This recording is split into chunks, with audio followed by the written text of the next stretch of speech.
How much time do you spend thinking about thought? Not trying to understand a specific thought, but rather spending time trying to understand what thoughts are. As foo-foo or hippy-dippy as that may sound, it's one thing that can make a huge impact on your life. Today's guest, Kevin Knebl, explains why understanding thought is so much more important than trying to disentangle individual thoughts. Kevin is an international speaker, author, and a coach who works with companies from small to Fortune 500. Kevin tells us the story of what brought him to sales in the first place and how becoming a student of the sales game created his path to success. Otis, Kevin, and I discuss the importance of principles and how you can know if you're on the right path. We also talk about the choice that we all have when it comes to our thoughts and our feelings. How does compassion for a criminal or a murderer teach you about yourself? Why are the most important truths so simple? And is it really turtles all the way down? Kevin, Otis, and I dive into all this and much more on this fun and fascinating episode. Quick reminder to rate, review, and subscribe to the show wherever you're listening. You can also find the full videos of the show on our YouTube page. If you learned something from Kevin, Otis, or me in our conversation, make sure to share the episode with someone else so they can learn it too. This episode is brought to you by Tribe and Purpose. The transition from college to that first career is a difficult one, and it's even harder when you lose your sense of identity. If you're an athlete who just hung up the cleats, it's hard to go from being a rugby player to being Joe in accounting. We created Next is Best to help retired college athletes use their skills to create an impact through entrepreneurship. Next is Best by Know Your Tribe will help to smoothen that rough transition by helping you establish a clear sense of purpose, an actionable path to success, and the tools you need to manage your life. Your 20s are a confusing and chaotic time. Next is Best gives you the tools you need to make sense of that chaos and make this next chapter of your life the best one yet. You can learn more about Next is Best by Know Your Tribe at findyourpurpose.coach. That's findyourpurpose.coach.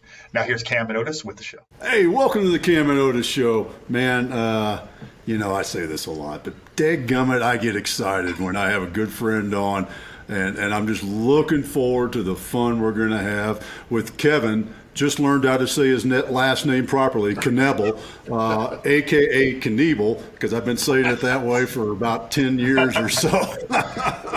Kevin, man, it is great to have you on the show today. Well, thank you, Otis. Even I mispronounce my name, and Cam might not be old enough to remember this, but there was a guy named Evel Knievel. And for years, when I was in high school, my nickname was Kevin Knievel, so I'm used to being called everything under the sun. It's great to be here. Well, and if you were like me, you would have worn that badge proudly. I mean, that's one of those nicknames. Yeah. Oh yeah, call me that. As I said, I've heard all the stories, so I'm guessing we want to stick with the Knebl mispronunciation, help with the SEO and all that kind of stuff. or you can just call me Evil. No one does that though. So, Kevin, I want to jump into this with the origin of LinkedIn and you, because that is such a fun story. Most people don't understand that, hey, LinkedIn started somewhere and somebody was an early adopter. Tell us how that happened with you. Yeah. Well, what happened was LinkedIn launched on Cinco de Mayo, the 5th of May, 2003. And I'm not a computer geek, but I had a friend of mine who sent me an invitation to get on LinkedIn in July of 2003, when it had only been around for about 60 days.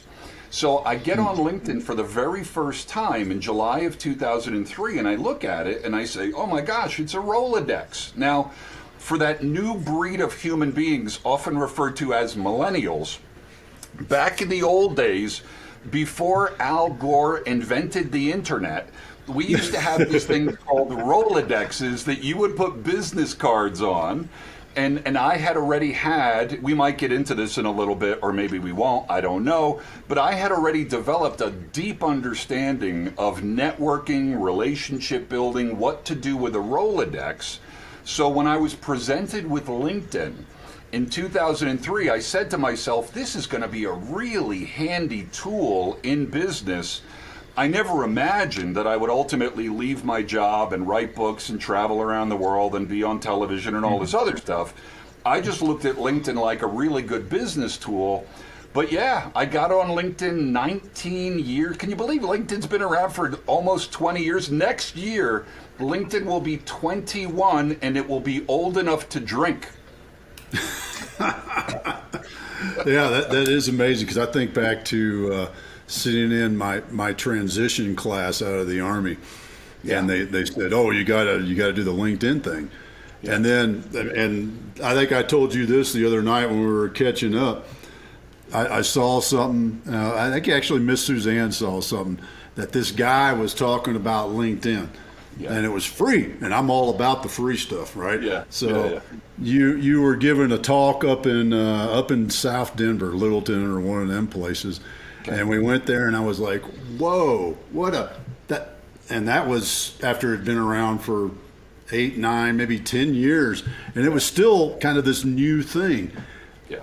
You manage though, and this is where I'm having fun with this, because I'm looking at where you were as a lounge lizard and where you are today, and how I called you out, and how you went from this massive business sales guy and an entertainer over here, and you've pulled that talent into what you're doing, your purpose. I mean, it really is now.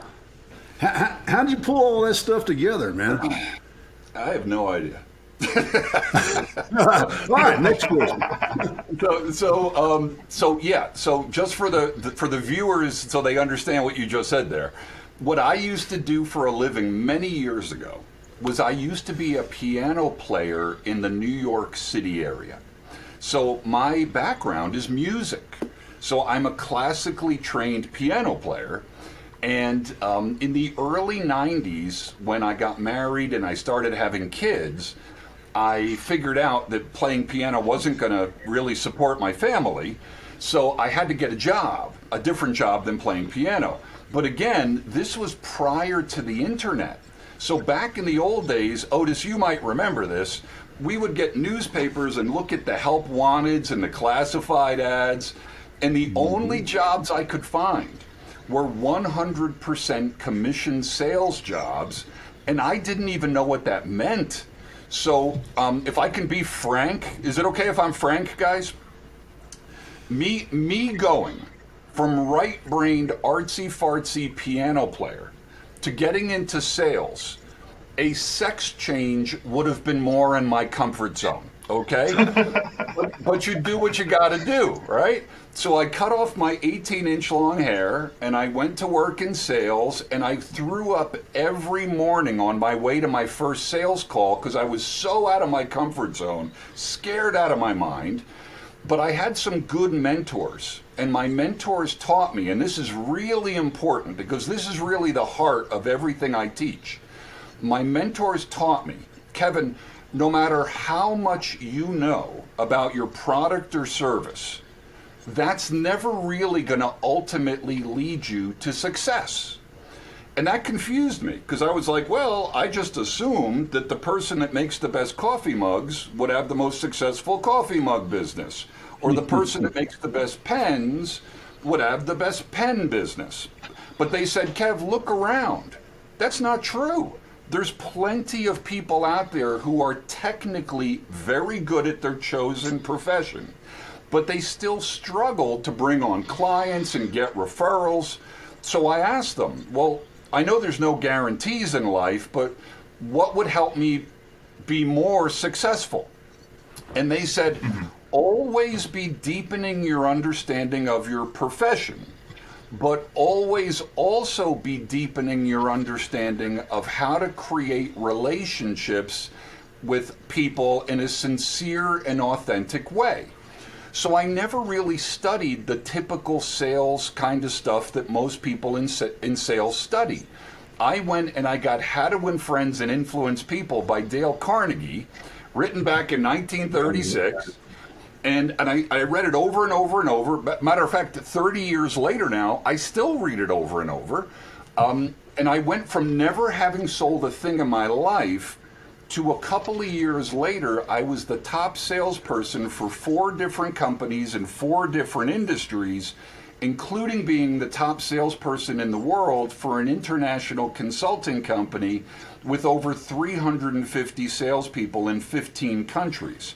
So I had a very, very successful sales career, but not because I was slick and salesy.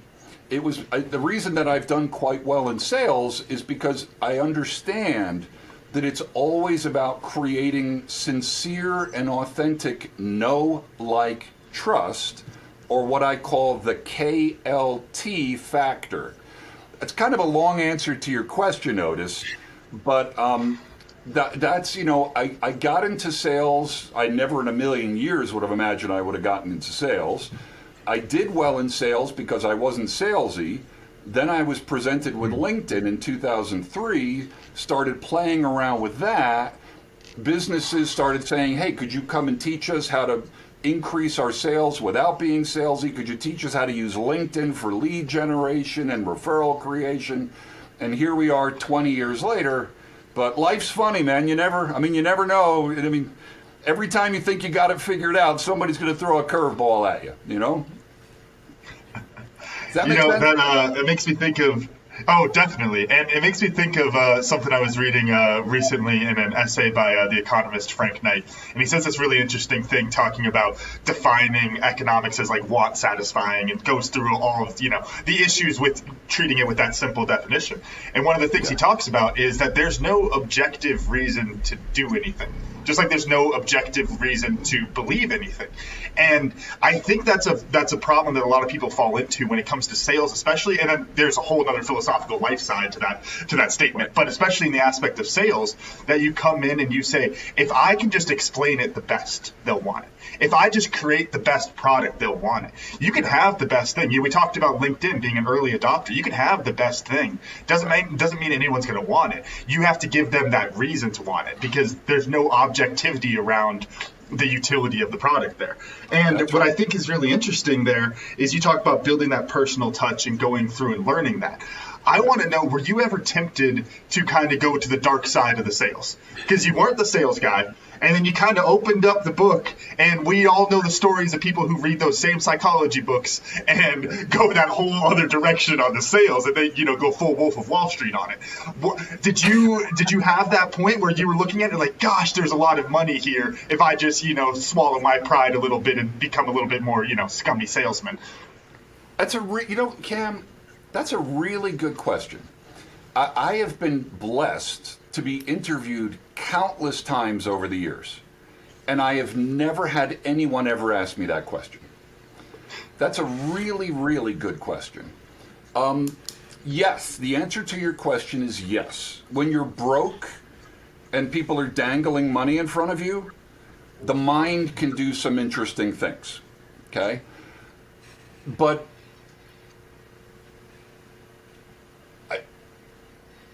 I learned something a long time ago. I learned that if something does not feel right, it is probably not a good long-term strategy. Now, that might sound ridiculously oversimplified, but let me make a point. Gravity is ridiculously oversimplified too, right?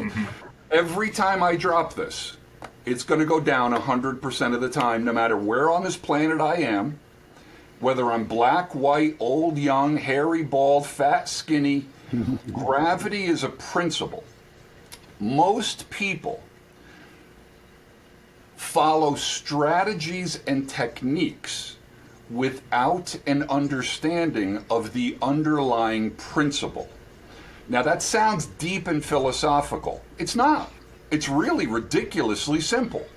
So I was very fortunate that many years ago, I started noticing that when I would either intentionally or unintentionally violate or attempt to violate a principle, because you can't break a principle, you can only break yourself against a principle.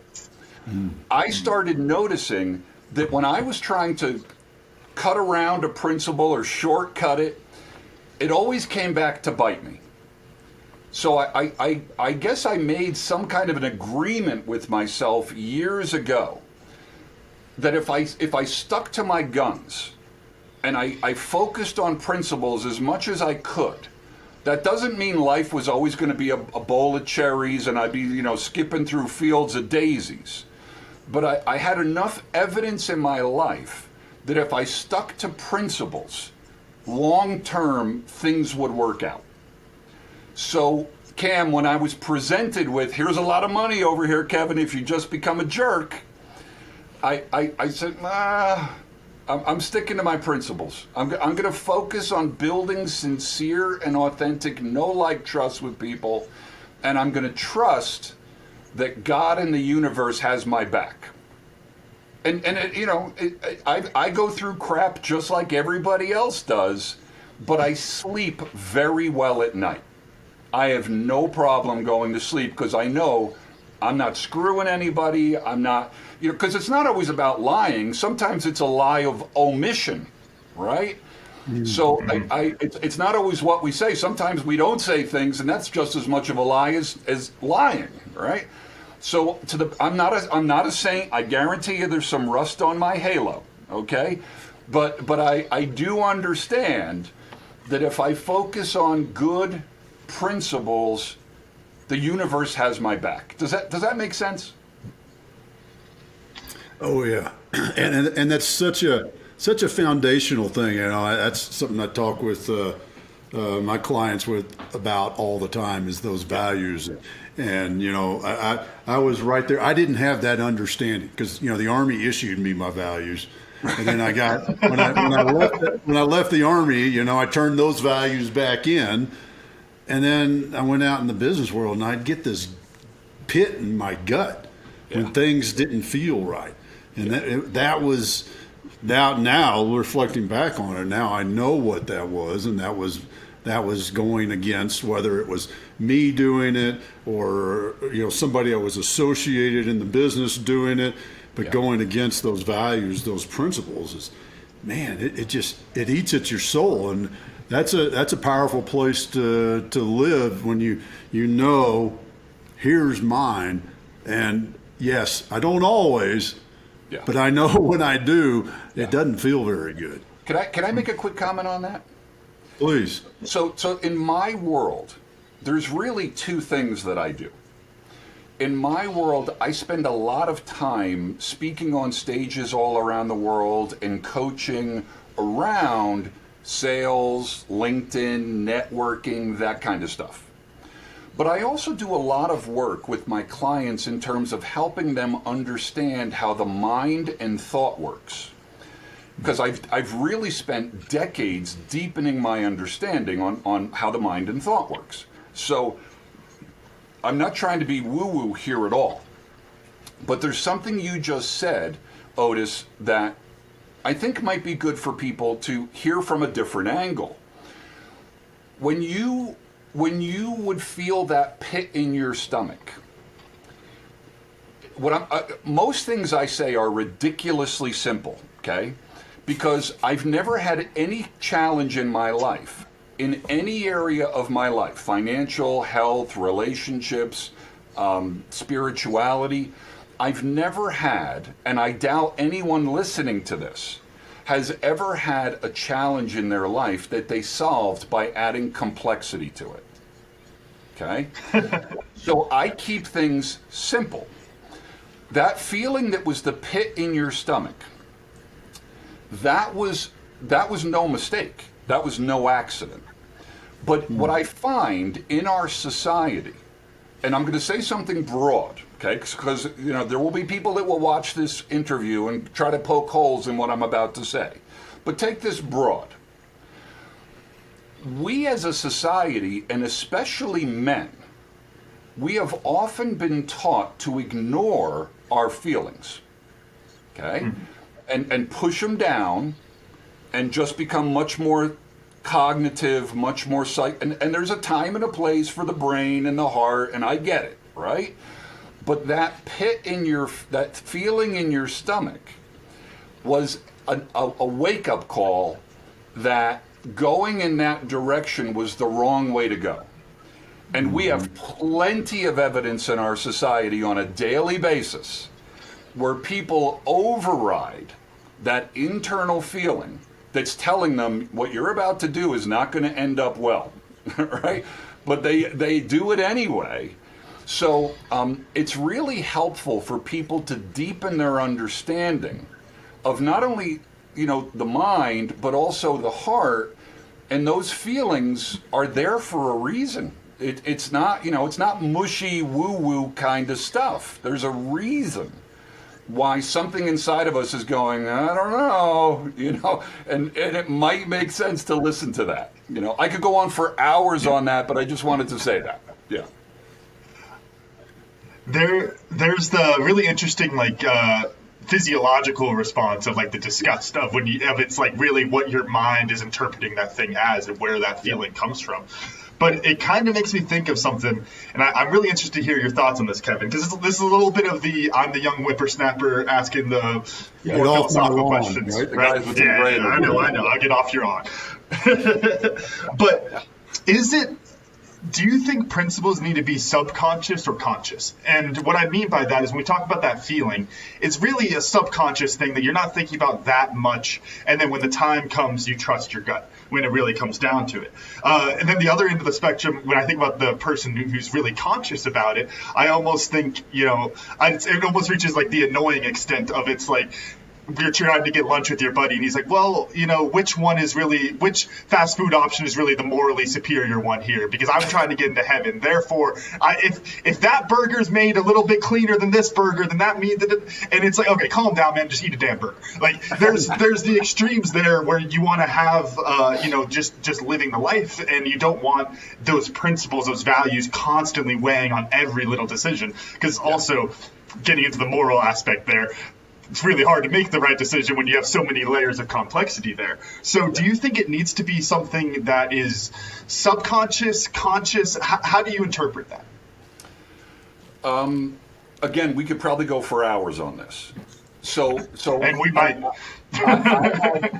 I have a long history of going down rabbit holes. Okay. And I have a long history of keeping things simple. So let me say a couple things that might sound radical, but in a world of lies, the truth is radical. Mm-hmm. Okay? I don't see any use in even discussing the subconscious, because by definition, it's subconscious. Now let that sink in for a second. Why would we spend any time trying to psychoanalyze something that by definition we can't talk about? Just let that sink in for a second. Because until something becomes a conscious thought, by definition, it doesn't exist. Does that make sense? But people will pontificate for hours and lifetimes about all this subconscious shit and blah, blah, blah, blah, blah, but they're just shooting in the dark. Because until something becomes a thought, by definition, it literally doesn't exist. So the way I would answer your question, Cam, is there is a lot more practical value in deepening your understanding of thought than not the content of your thought. We can talk about that in a moment, right? Not this thought versus that thought, or this belief versus that belief, or this face. See, 99.9% of the people on this planet will spend their time discussing the content of their thoughts without ever pausing for a second and asking themselves, what is thought to begin with? Mm-hmm. Now, this might sound woo-woo, but this is what I have deepened my understanding of over the years. Most people are actually studying with good intentions. They're actually studying the wrong thing. Because if you think about it, every experience you've ever had in your life, and every experience you're ever going to have in your life, by definition will be processed through your mind and thought. No exceptions, 100% of the time. But if you were to look at most people's understanding of mind and thought, it's almost non-existent. So if you really think about that, most people are operating through life with a complete lack of understanding of how life even works. Now that sounds woo-woo. Oh no, it's the most practical thing you could ever understand. Because wouldn't you agree with me that the more you understand how something works, the more skillfully you could use it? Whether it's a power drill, whether it's a gun, whether it's a pen. Well, only an idiot would disagree with that. So if the more you understand how something works, the more skillfully you can use it, which makes total sense. And then you look around, and I'm not trying to make people right or wrong or smart or stupid, but just common sense would say, if you went up to most people and you were to ask them, have you spent any time in your life studying the mind or thought? 99% of the people that you talk to would say, no, I've never spent any time studying that. Mm-hmm. Now, you don't have to say this out loud to them because they would take it as a criticism, but at least you would understand they're clueless. They have no understanding. But it's not that you're being mean, you're actually agreeing with what they just said, right? Now, this sounds very woo-woo. See, there's an irony going on here. People look at me and I'll say certain things sometimes, and people look at me like, oh, Kevin's a hippie, right? And I go, well, I sound like a hippie, but I'm not. I'm talking about a subject that most people have no understanding of. But when I help, see, when we get a little bit of understanding of how the mind and thought works, some of the benefits of that are clarity. Wouldn't common sense say that if you have more clarity, you'll make better decisions in your personal life and in your business life? That just makes sense. Right? Mm-hmm. The less clarity you have, by definition, the more you're just shooting in the dark, right? So it sounds woo-woo, but it's extremely practical.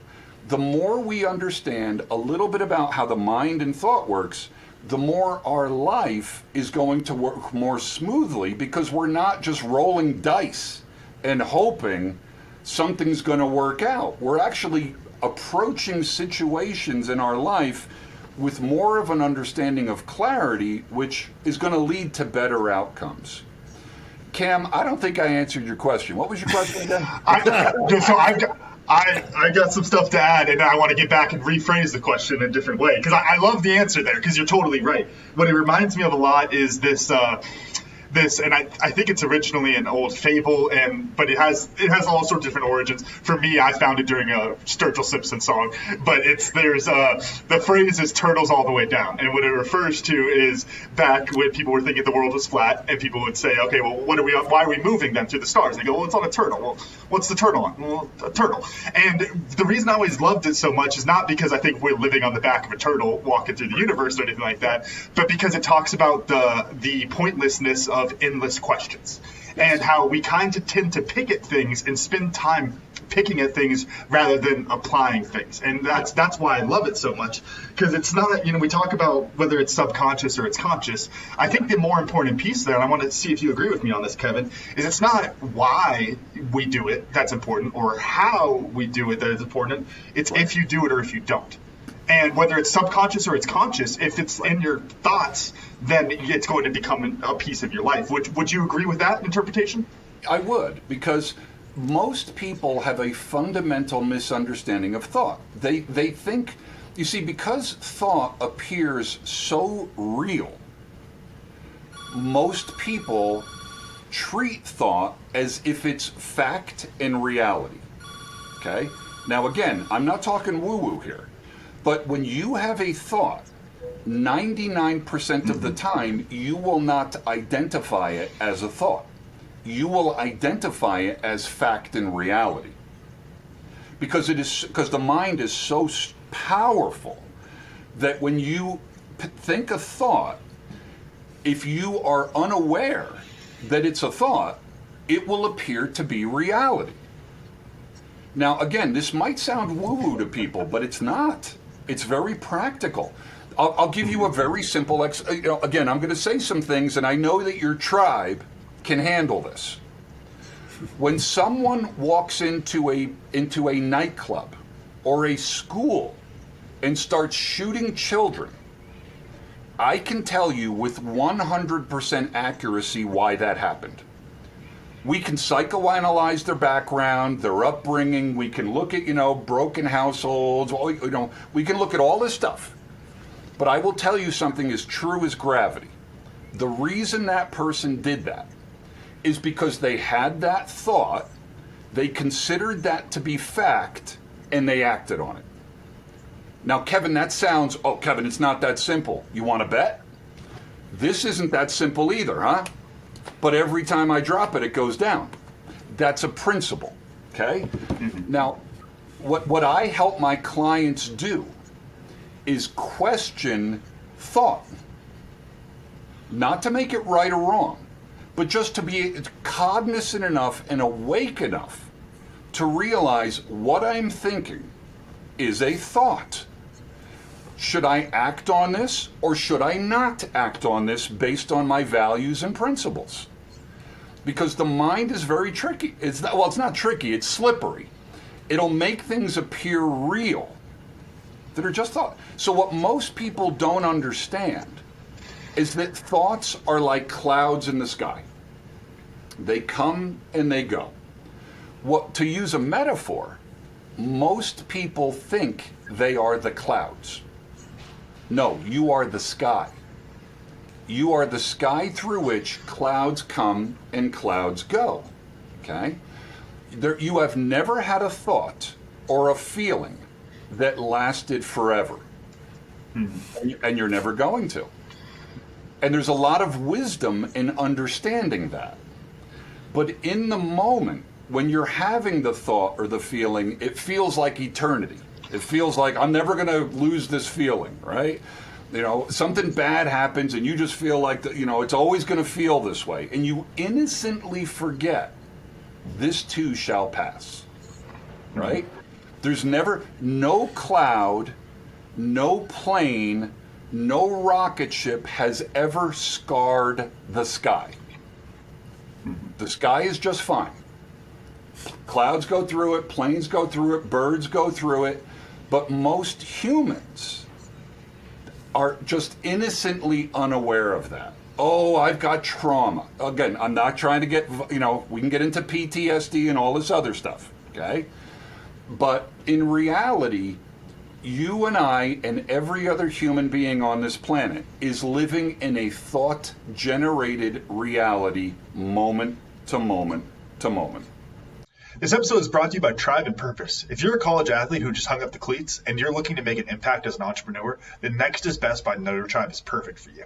Get a clear sense of purpose and a path to success so you can make a bigger impact and make this next chapter of your life the best one yet. Learn more today at findyourpurpose.coach. Now let's get but Dad, before you go, I want to say one thing just to add to the metaphor, talking about the clouds and when you said trauma and stuff. What it makes me think of, just to help paint the metaphor a little bit more, is you talk about the chemical imbalances like we were talking about on that episode a couple weeks ago, Dad. That's just a wind pattern. Like, the clouds are still moving and whatnot. You got this strong wind pattern you got to deal with, but it's still just, you're the sky, And I think that's an important way of looking at it. I'm not denying that there are chemical imbalances. I'm not denying that there are, what I'm saying, though, is every human being on this planet, whether they're in good mental health or bad mental health, every single one of us is living in a thought-generated reality moment to moment to moment. And as woo-woo as that might sound to some people, I can't think of anything more practical than understanding that. It just reminds me of, I don't know if I call it one of my favorite books, but I reference it a lot, so it must be one of my favorite books. It's called The Science of Getting Rich by Wallace Waddle. Great book. Yeah. And the whole thesis of the book, or the theme of the book, is if you can visualize it, it will become true. And that is exactly what we're talking about. The thought is just a thought until we decide to change the thought into action. And that's when we decide to change the thought into action, that's where we're making differences. That's right, Otis. That what you just said is profound in its implications. It is. And again, in keeping with your principle, it's simple, right? It's simple. Matter of fact, the truth is always simple, and the truth will set you free.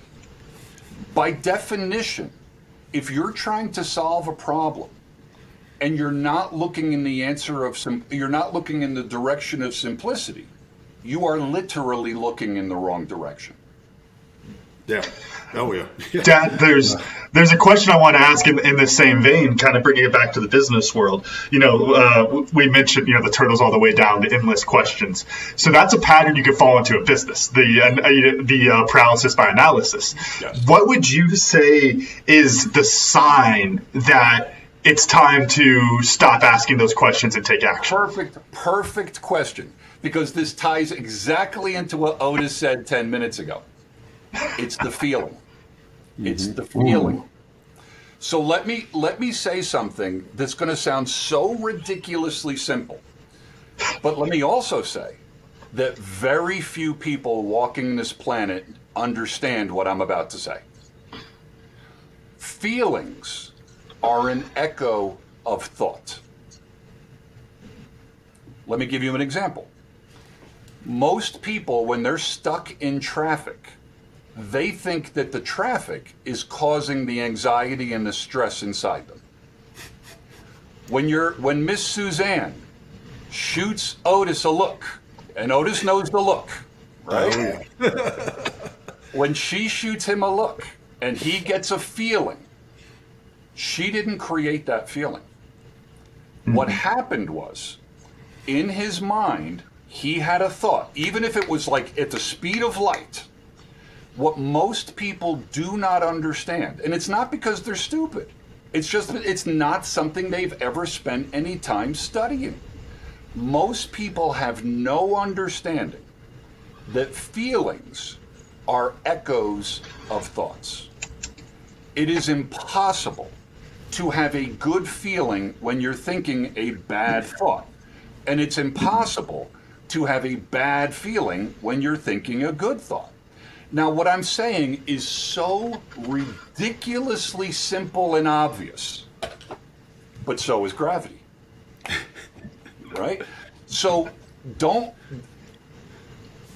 it's amazing when you think about it. We have all the evidence in the universe staring us in the face, telling us situations, relationships, and circumstances cannot create feelings in you. Yet people still cling to a belief, and we might want to explore the word belief in a couple seconds. People cling to a belief. Oh, my bank account is creating a feeling in my body. That is insane.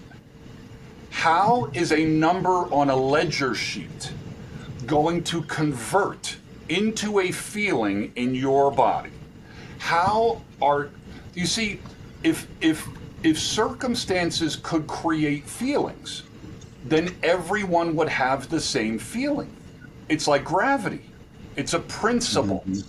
But when you're stuck in traffic and you see some people are pissed off, but other people are playing air drums on their steering wheel, by definition, some people are totally stressed out in the traffic and some people aren't stressed out. The traffic is not creating the stress. What's creating the stress is the way people are thinking about the traffic. Now, let me say one more thing and then I'll shut up for a second. I am not saying that we should be trying to control our thinking. I'm saying that trying to control your thinking is a waste of time. Deepening your understanding of thought itself is where the gold is. Most of us in personal development are taught to try to control our thinking, spin our thinking, reframe, all this stuff, all with good intentions, without ever once stopping and going, what's thought? So we're innocently taught in our culture to try to control our thinking. That's like trying to control the clouds. That's crazy. Wouldn't it be smarter to deepen your understanding of thought itself so that when thought shows up, you can see it for what it is? And then you can make an intelligent decision. Should I act on this thought, or should I just let that cloud go by? I'm not saying it's the easiest thing in the world. It's very difficult at first. But once you catch on to the trick, it becomes easier and easier. So Cam, your feelings are an indication of the quality of your thinking in the moment. If you feel an anxious feeling, that's not telling you about a situation. It's telling you about your thinking about the situation. Does that make sense? I love that. And I love my favorite example of this, and I've used this with some of my clients in coaching before, is people who will say that coffee gives them anxiety. And it's no, you have a physiological cue, which is caffeine will get your heart pumping. And you have anxiety, or you have anxious tendencies, and therefore your brain jumps to that neuron highway that says heart rate going up means panic. And it's like those are two very different things. It's like you're saying, understanding where that thought is really coming from, not trying to disentangle the thought itself, but rather what is that thought. I love that so much. When you can see that it's thought, it automatically, by definition, provides clarity. If you can't see that it's thought, you are literally shooting in the dark. Okay. Again, we could go for hours on this. Oh yeah. The irony is it sounds complex, but it's really simple. We just get faked out 1,000 times a day. Where, I got a deadline, I got to hit this out, I'm all stressed out. No, you've got a deadline. And by definition, the more clarity you have around that, the greater the likelihood that you will make an intelligent decision.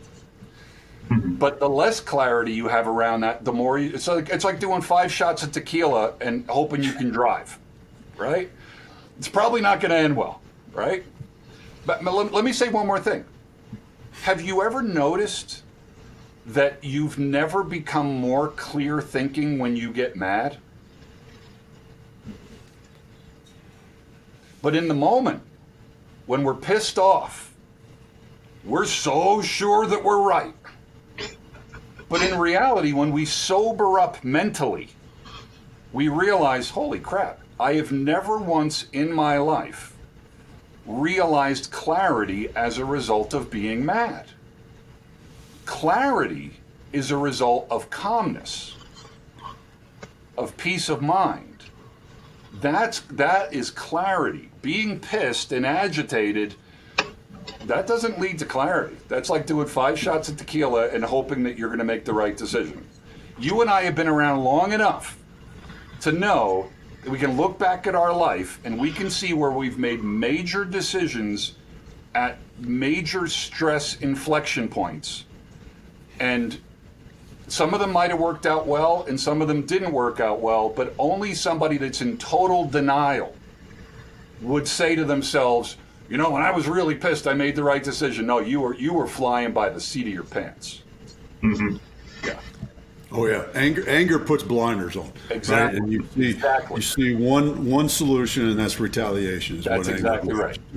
Yeah. And and I'm not saying that retaliation sometimes isn't the appropriate choice, right? But it's a choice. That's the whole point of this. Right. Is it's a choice, and truthfully, you said this, but the way I like to phrase it is it's a skill. It's not easy. It's a skill that requires effort and complete refining it, practice, awareness of it. And it reminds me of Viktor Frankl's quote about the gap between stimulus and reaction, and in that gap we get to make the choice. And when you start to think about that is so powerful that it's my choice. It's my choice. It's life changing. It's literally life changing. And what you're talking about with Frankel and that gap is the Pavlovian dog thing, right? Mm-hmm. So we all know about the Pavlovian dog, where they ring the bell and it makes the dog salivate, right? Not to be crass, but that is how 99.9% of the humans on this planet live their life day by day. They are unaware that they are literally Pavlovian dogs moment to moment to moment. How did you, in this, and I'm referring to it as being a student of the game, because I think back to when I started coaching rugby and had no clue what I was doing, and I just became a student of the game. I dove into it. One of the things that happens to business leaders, particularly somebody like yourself, because you admitted this also, is rabbit holes. Yeah. How do you control that path of curiosity to where it is, maybe it's a cardinal direction. Maybe you can get it down to a cardinal direction. I don't know if you can get it down to a 4-lane highway, but how do you do that so that you can stay focused in that realm of curiosity? Well, I'm definitely curious. Yeah, I'm definitely a very curious individual.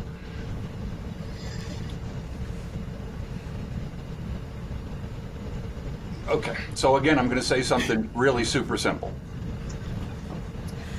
It looks to me like all roads lead to an understanding of thought. It sounds like I'm a one-trick pony, but there's really only one trick going on. If you look around at the world, there is a preponderance of evidence, which is just a fancy $5 word for a lot of evidence, that most people have no understanding of how thought works. Now, that doesn't say that I'm some enlightened Buddha and I've got it all figured out. It's just saying I've noticed that almost everybody is looking in the wrong direction. And what's interesting, Otis, is that when we deepen our understanding of thought, it actually increases the curiosity. There's an irony here, right? It sounds like, oh, the more I understand it's all thought, the less curious I would be. No. Actually, it becomes more and more fascinating to see and to be able to help people alleviate suffering, right? That's really what I help people do. To use a metaphor, I feel like I'm walking through the world, I'm seeing most people sleepwalking, and I'm lightly tapping them on the shoulder and saying, wake up, right? You're taking your thoughts to be reality, and therefore you're suffering. The suffering is not coming from your bank account.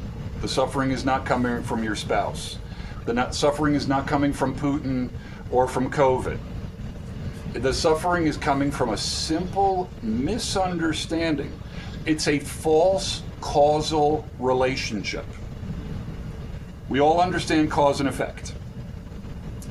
But most people are attributing an effect to a cause that doesn't work. So the more you understand this, it doesn't decrease curiosity.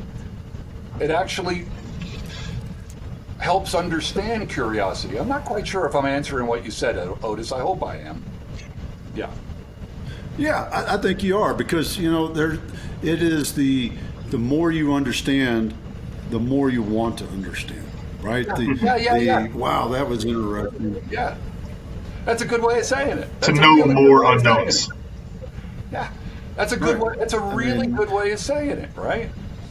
It's almost like if you were a hunter. If you were a hunter and you were hunting for elk, and you got a 12-point elk, you're not going to give up hunting and go, well, I got my 12-point elk. I guess I already can check this box off. I'm done. No, you like hunting, right? You're going to go out and do some more hunting, right? So it's the same thing with this. Once you catch on to the trick that we're all living in a thought-generated reality moment to moment to moment, it just becomes more interesting. Yeah. Because you can help people more. Yeah. Yeah. Kevin, you got me thinking of something that it's full disclosure. This is something I've been formulating a bit, and so this might not be as clear as I want it to be. But you talking about the importance of understanding thought, and that go in that whole direction, right? Yeah. One thing that I've been thinking about is how many different problems that are basically just poor decision making, when you really get down to it, are caused by not a lack of understanding of our thoughts, but a lack of understanding that other people have that same level of complexity in their thoughts. Would you agree with that statement, that a lot of that poor decision making and those problems come from not projecting the same complexity onto other people? Well, let me use a metaphor, Cam. Tell me if this helps. Gotcha. If you were in a world of people sleepwalking, but you were awake, and I'm not talking about being woke, any of that bullshit, right? If you were in a world where you were awake, but you saw that almost everybody else was asleep, number one, you would understand that it would not be intelligent to just automatically do what they say, not because they're stupid, but because they're asleep, right? But you would also, and what would happen is you would naturally become more compassionate of other people. So Otis, when Cam was a little boy, did he ever wake up in the middle of the night scared, maybe he had a bad dream and he came into the bedroom with you and your wife? I had night terrors, Kevin. I was going to say you have to ask Miss Suzanne, because I probably slept through it. But so I'm going to predict. Okay, I'm going to predict, because every parent has had this happen. When your son woke up in the middle of the night, terrified because he had a bad dream, and he came into the bedroom, and he said, "Mommy, Daddy, there's a monster in my room." At that moment, a couple things happened. You knew there was no monster in his room, but you also knew that he believed that there was a monster in his room. So at that moment, you had a couple of choices. You could have said to little Cam, you could have said, "Hey, stupid, monsters don't exist. Go get your ass back in bed." But you wouldn't say that, because that would be very unloving, you wouldn't say that, okay? You could have sat him down and giving him a lecture on the non-existence of monsters. But you wouldn't do that either. You probably grabbed him and said, "Sleep with Mommy and I here tonight. Everything's going to be okay." You brought him into the bed.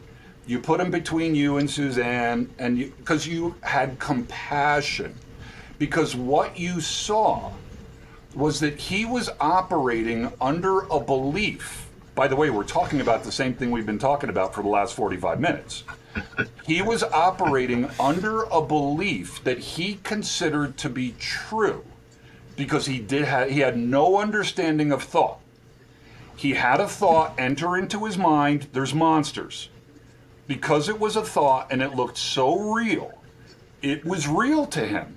There's a monster that's going to kill him under the bed. He came into your room because you had a deeper understanding that there's no monsters. There's no monster in the closet that's going to kill him. But you weren't going to call him stupid. You weren't going to give him a lecture on the non-existence of monsters. You understood at that moment, because he was just a little boy, you had compassion for him. Okay? Are you with me so far? Now, the guy that walks into a school and kills a bunch of children, I am in no way condoning that behavior, but I have compassion for that man, because he was suffering, living in a hell in his mind. Again, you have to be careful with this, because some people can hear what I'm saying and thinking that I'm condoning it. I'm not condoning the behavior at all. But I'm saying I have compassion for him, because only a person that is suffering at such a deep level would have the ability to go kill a bunch of little children. Okay? Now, what we're talking about right now is the world. As you look at the world, as you look at every situation you see going on in your personal life, on an international level, Putin shooting bombs into the Ukraine, why is Putin doing that? Because he's having a thought and he doesn't have the understanding of how to question the validity of the thought, right? Hitler did the same thing, right? Hitler, how did Hitler kill 6 million Jews? He had a crazy thought. He didn't realize it was crazy. He had never been taught to question his thoughts. By the way, you and I were never taught to question our thoughts either, right? No. But I run around the world teaching people how to question their thoughts, not to make them wrong or right, but just to see them for what they are. Once you see what it is, then you have the ability to evaluate, as you said very correctly, Otis, then you have a choice. Until you see it for what it is, you don't have a choice. You're drunk. You're mentally drunk, right? There's no choice involved. But the moment you see it for what it is, then you can make a choice. Do I want to go down this road or do I not want to go down this road? But when you have a thought that you believe is totally real, choice has left the equation. You are going down that road, okay? And that's gambling. That's high stakes gambling. Yeah. Yeah, and in the truest sense of the word, the way I like to think of it is they are ignorant. Yes. And they're ignorant in the sense of they have never been exposed to this. They've never been educated on this. Not in a derogatory way, but the fact that they just, hey, you know what? How about I show you this? How about you listen to Kevin and his talk? How about you pick up a book from the library? Ignorance has nothing to do with intelligence. We said this 45 minutes ago. Yeah. I asked you guys a question. Would you agree with me that the more you understand how something works, the more skillfully you can use it? We're talking about the difference between ignorance and non-ignorance. That's it. Ignorance is not, but because most people are so sensitive. Oh, you use the word ignorant. You think I'm stupid. No. Ignorance, I am, Otis, have you fired a lot of guns in your life? Oh, yeah. I've fired maybe 100. I've probably shot 100 rounds in my life. You've probably shot 100,000. I have ignorance. I have ignorance as it relates to firearms. That doesn't mean I'm stupid. It just means you have an expertise in an area that I don't. Cam, you know rugby, right, Cam? Yes, sir. I've never played rugby. If I went out on a rugby field, I'd get my ass kicked, right? But so I have ignorance as it relates to rugby, right? It has nothing to do with intelligence, right? You weren't born, Cam, understanding rugby. You learned rugby. You developed a knowledge of rugby, right? Otis developed a knowledge of leadership principles. I've developed a knowledge of sales, networking, mind, thought. We all have expertise in various areas, but in the areas we don't have expertise, we're ignorant. It's no more complex than that. Yeah.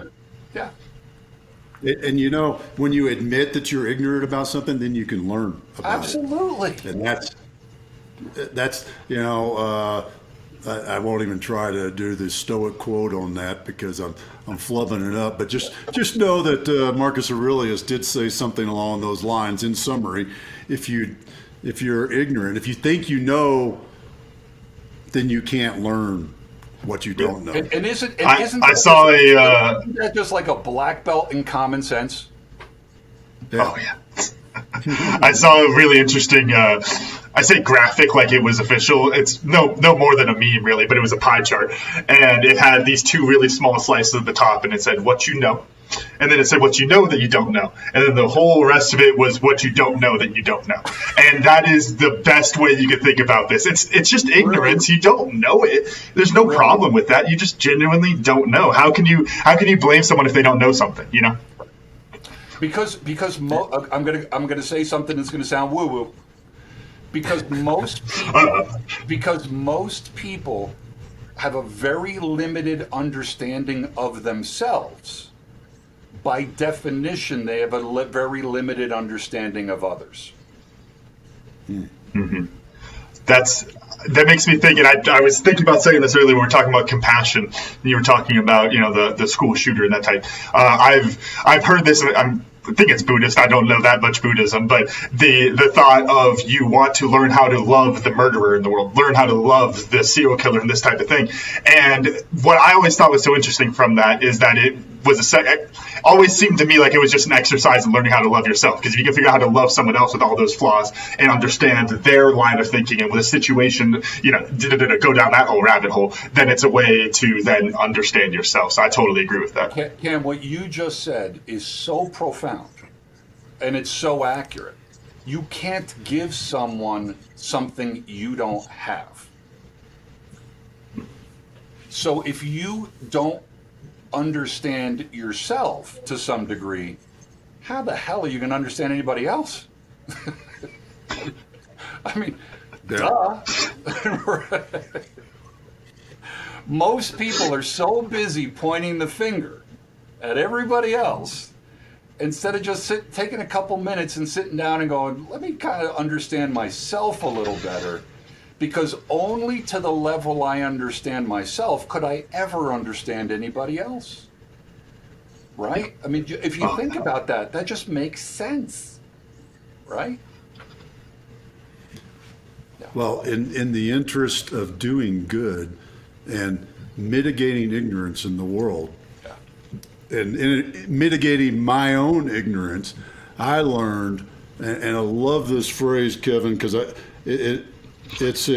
you've taken that feeling that I've described, and I do it with my clients all the time.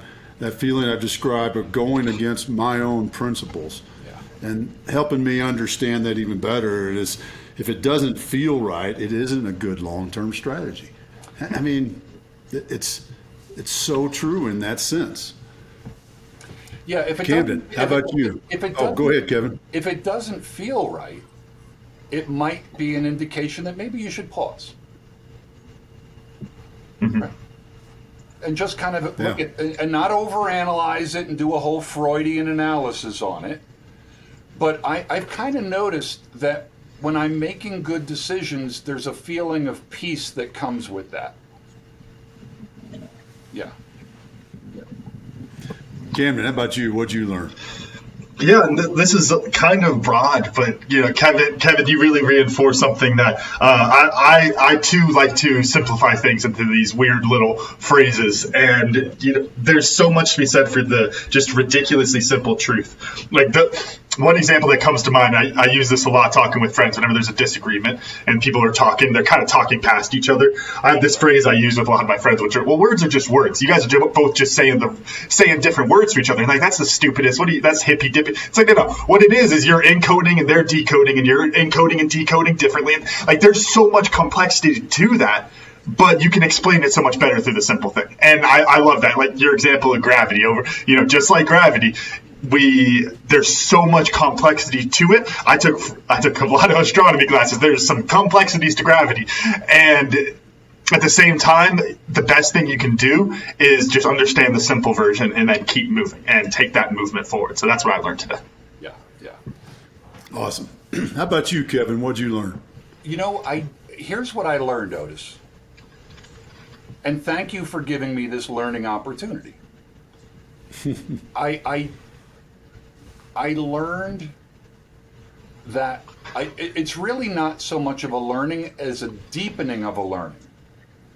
I continued to deepen my learning that regardless of whatever situation is in your life or whatever realm you're in, whether it's rugby, whether it's leadership, whatever it is, gravity only works one way, right?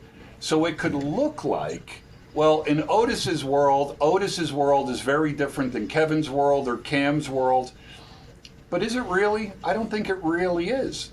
The situations might look different. They might appear different. But in reality, it's the same thing going on. People are operating at whatever level of understanding they have in the moment.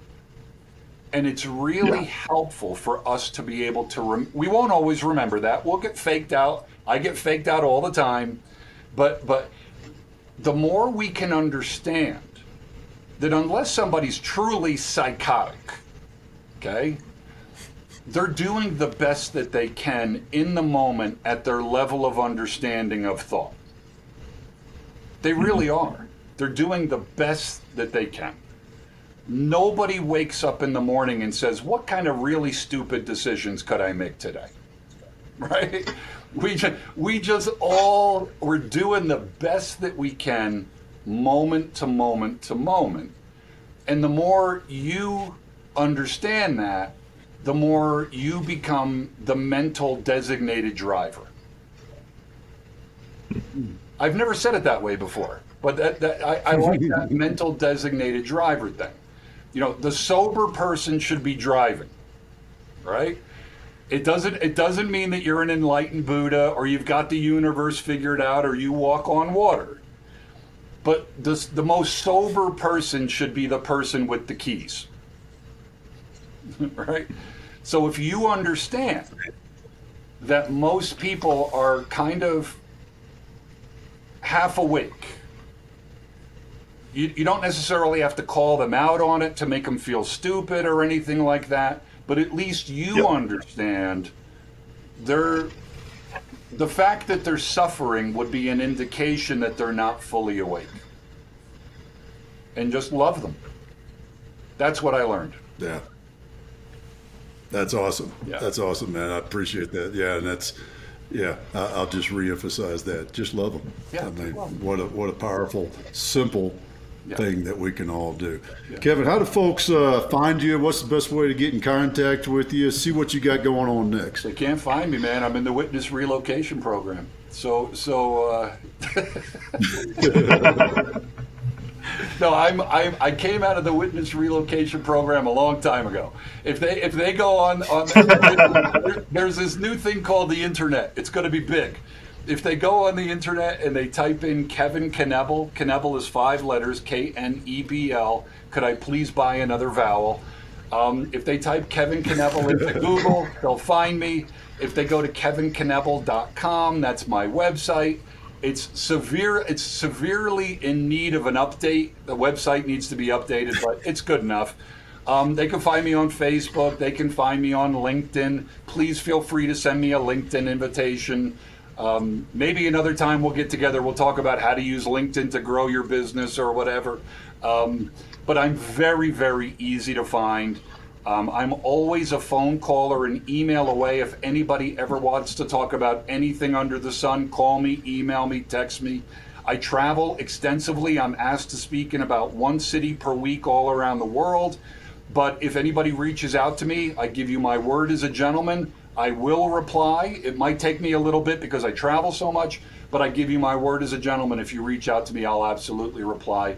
And I just appreciate your time and your attention. And Otis and Cam, this has been a wonderful, wonderful conversation. We need to get together and do a couple tequila shots. There you go. Yes, sir. I think Camden might have a good source for some tequila down there. There we go. Yes, sir. We'll have to make a trip, do a live episode down here, get Kevin down. There you go. That'd be great. Well, hey, Kevin, this has been great, man. We really appreciate your time today and sharing with us. Thanks, guys. I've had such a wonderful time. Thank you so much. God bless. Happy 2023. Yeah, there you go. Yeah. Camden, run us out. All right. Thank y'all for listening to the Cam and Otis Show, and a special thanks to our guest, Kevin Knebl, for joining us today. If you enjoyed today's episode, make sure to pass along to someone else so they can enjoy it too. Make sure to follow the Cam and Otis Show on Facebook and Instagram, and you can watch full videos of the show on our YouTube page. While you're there, make sure you hit that subscribe button too. And as always, the full archive of our episodes is available at www.camandotisshow.com. Thanks again, and we'll see you.